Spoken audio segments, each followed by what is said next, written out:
Good morning students. आज के हम इस वीडियो में एनालिसिस ऑफ कंटिन्यूअस के बारे में पढ़ेंगे। Analysis of continuous beam. ठीक है, तो सबसे पहले ये देख लेते हैं कि कंटिन्यूअस बीम होता क्या है ना। इस तरीके से हमने उसको रिप्रेजेंट किया है इस बीम को। ठीक है, अब कंटिन्यूअस बीम की एनालिसिस जब हमको करनी है, जब भी इस तरीके का न्यूमेरिकल हमको सॉल्व करना होगा, तो हमको इसमें ज़रूरत पड़ती है थ्री मोमेंट इक्वेशन थ्योरम की। थ्री मोमेंट इक्वेशन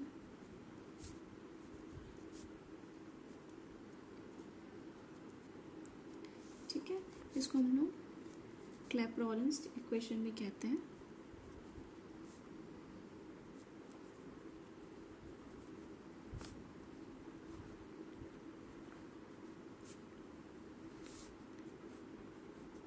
ठीक है, इस इक्वेशन के लिए हमारे पास जो फॉर्मूला है जिसका हमको यूज़ करना होता है आगे न्यूमेरिकल को सॉल्व करने के लिए, वो कुछ इस तरीके से है। MA/L1 upon E1 I1 plus 2MB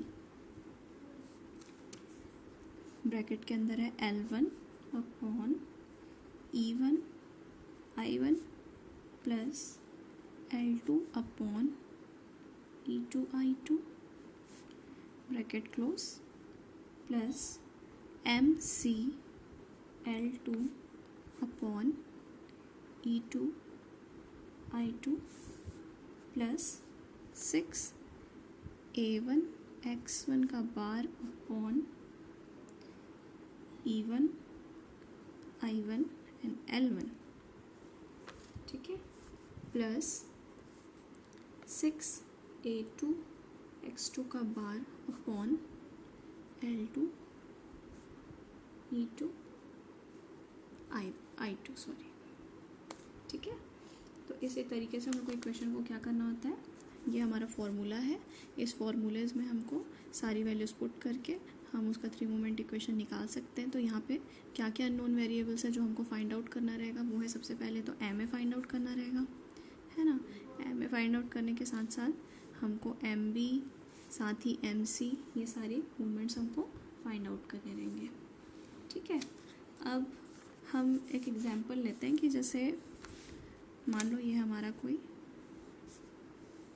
question दिया हुआ है, इस तरीके से हमको इसे क्या करना है, सॉल्व करना है।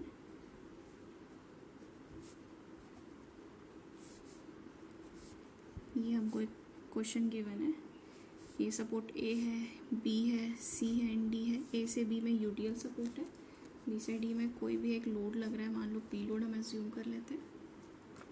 ठीक है, यहाँ से लेके यहाँ तक की वैल्यू L1 है, ये वैल्यू हमारी मान लिया हमने L2 है।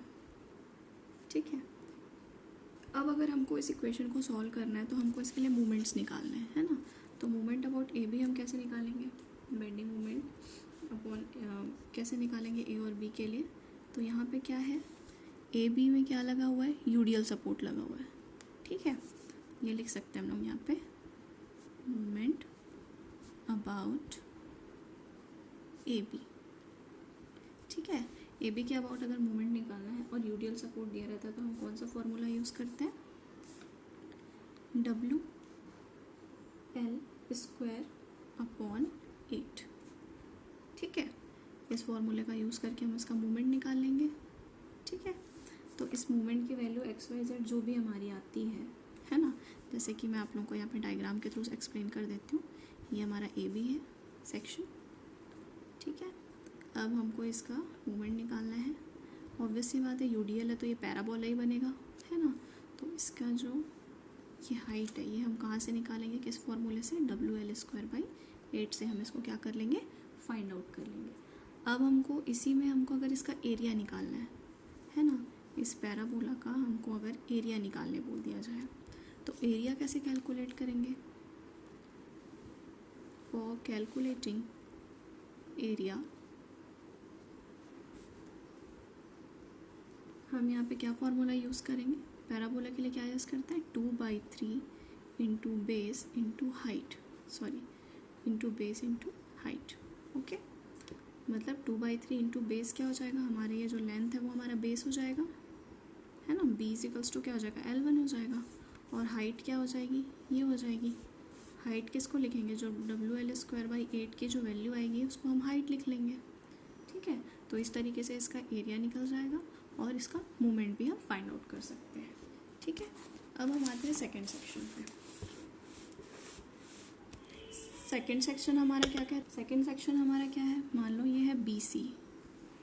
ठीक है, ये हमारा BC, यहाँ पे कोई भी एक सपोर्ट लगा हुआ है, ये लेंथ हमारा मान लो L2 है। ठीक है, और जब हमको इसके लिए बेंडिंग निकालना है तो इसका बेंडिंग कुछ इस तरीके से एक्ट होगा, इस तरीके से कुछ इसका बेंडिंग आएगा BC का, है ना।